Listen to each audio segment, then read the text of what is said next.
Hola, te habla Fernando Zavala. Quiero decirte que es un placer para mí no solamente saludarte, sino además darte la bienvenida al inicio de nuestra serie Dios de Maravillas. Para que tengas una idea más precisa, vamos a hablar de ese Dios que se regocija cuando escucha que tú dices Padre o Padre Celestial. De ese Dios que no escatima recursos ni esfuerzos con tal de brindarte esa vida abundante de la cual habló su Hijo mientras estuvo en esta tierra. De ese Dios que quiere establecer contigo un estrecho compañerismo, una hermosa amistad que no solamente perdure durante tus días en esta tierra, sino que además se prolongue por toda la eternidad. ¿Y cuál es el tema con el cual vamos a comenzar? Bueno, le hemos puesto por título el Dios que te llama por tu nombre. Es decir, el Dios que te conoce por nombre. Y no te culpo si ahora mismo en tu mente hay algunas preguntas que están emergiendo. Una de ellas, ¿el creador de los cielos y la tierra me conoce en forma personal? Entre tantos millones de personas, ¿sabe Él mi nombre? Bueno, la respuesta en ambos casos es sí, te conoce. Y conoce también tu nombre, y conoce el lugar donde vives, y conoce todo en cuanto a ti. Y no solamente te conoce, sino se interesa personalmente en todo lo que afecta tu bienestar, tu salud y especialmente tu salvación para la vida eterna. Ahora, ¿hay en la Biblia alguna declaración que hable al respecto? Bueno, hay muchas, pero hay una en particular que me gusta, porque quien habla en este caso, quien hace la declaración es el mismo Señor Jesús. Las palabras están en el Evangelio según San Juan, el capítulo número 10, el versículo 27, cuando el Señor Jesucristo dice: mis ovejas oyen mi voz, y yo las conozco, y ellas me siguen. Bueno, clarísimo está. El mismo Señor Jesús, el Creador, nuestro Salvador, dice: yo las conozco, conozco a mis ovejas. Por supuesto, cuando Él dice mis ovejas, se está refiriendo a ti, a mí y a todos sus hijos, todo aquel que lo ama. Y el Señor no solamente te ama, como mencioné antes, se interesa en todo lo que afecta tu bienestar. Ahora, ¿cómo lo sabemos? Bueno, porque además de que las conoce, las cuida. Así como el pastor cuida de sus ovejitas, el buen pastor, nuestro Señor, cuida de nosotros. Hay un relato que confirma esto que estamos diciendo. Entre muchos, por supuesto, muchos ejemplos. Hay uno que captó mi atención. Lo leí en el libro Dios de Maravillas, una compilación de relatos del Dr. Loron Wade. Y hay uno allí que narra a su protagonista, una instructora bíblica de la iglesia de Manhattan. Es su nombre Mary Weiss. Cuenta Mary que en una ocasión visitó tantas personas, dio tantos estudios, y la respuesta de cada uno de los alumnos fue tan pero tan efusiva, tan entusiasta, que ella no se percató de la hora. Y cuando terminó el último estudio, ya eran más de las 10 de la noche. Estamos hablando de Nueva York, y estar en la calle después de las 10 es un riesgo que no vale la pena correr. Pero el caso es que ya eran las 10 de la noche o más, y ella necesitaba regresar a su hogar. Se dirigió al tren subterráneo, y dice ella que no había avanzado mucho cuando llegó a un lugar semioscuro entre dos callejones, cuando sintió una poderosa mano que la agarraba por el cuello y la lanzaba con toda su fuerza al piso. ¿Qué haría este hombre contra ella? Bueno, ella no lo sabía, pero probablemente nada bueno. Y entonces Mary hizo lo que cualquier cristiano haría en una circunstancia tal.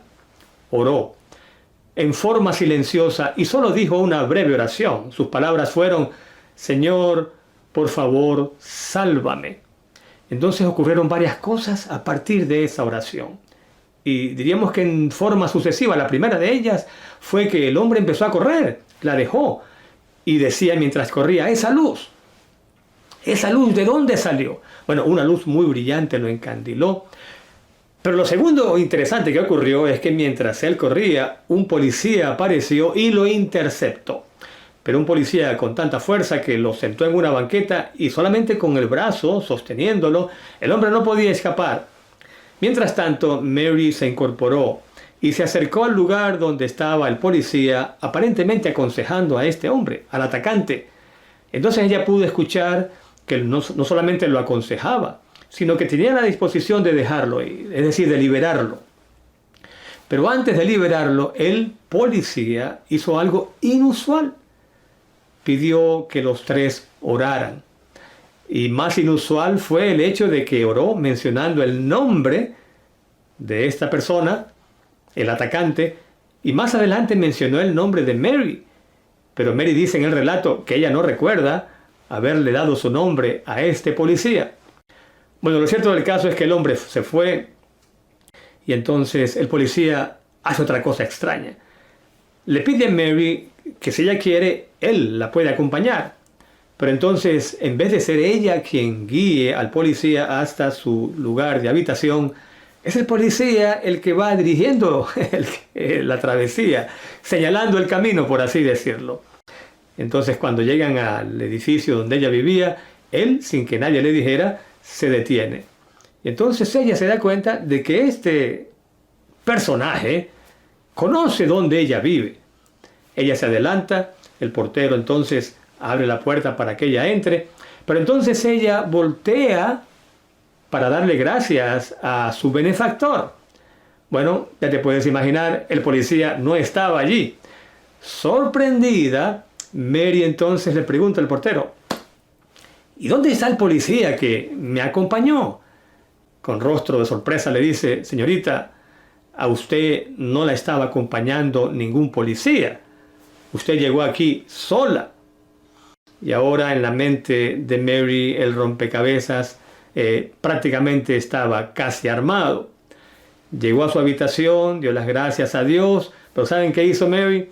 Al día siguiente llamó a la estación de policía y la pregunta que hizo fue: ¿cuál es el nombre del policía que anoche estaba de guardia en el tren subterráneo en la estación de Harlem?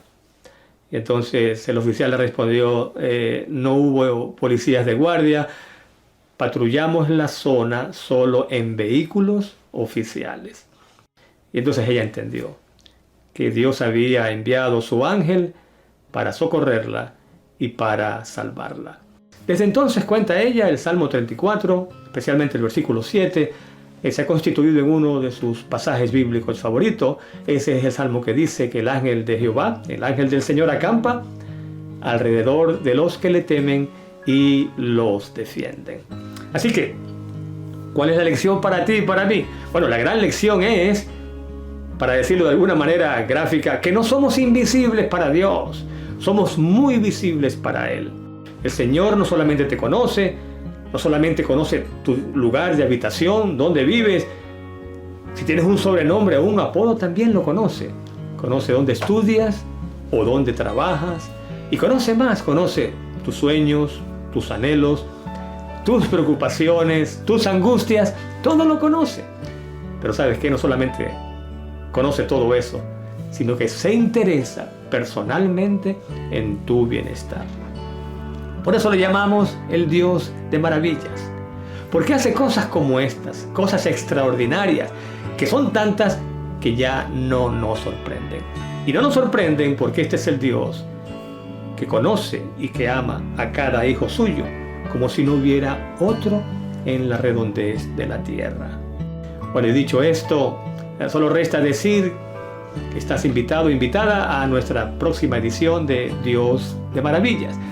No sin antes decirte que cualquiera sea el desafío que enfrentes hoy, enfréntalo en el nombre de Dios, con el poder de Dios.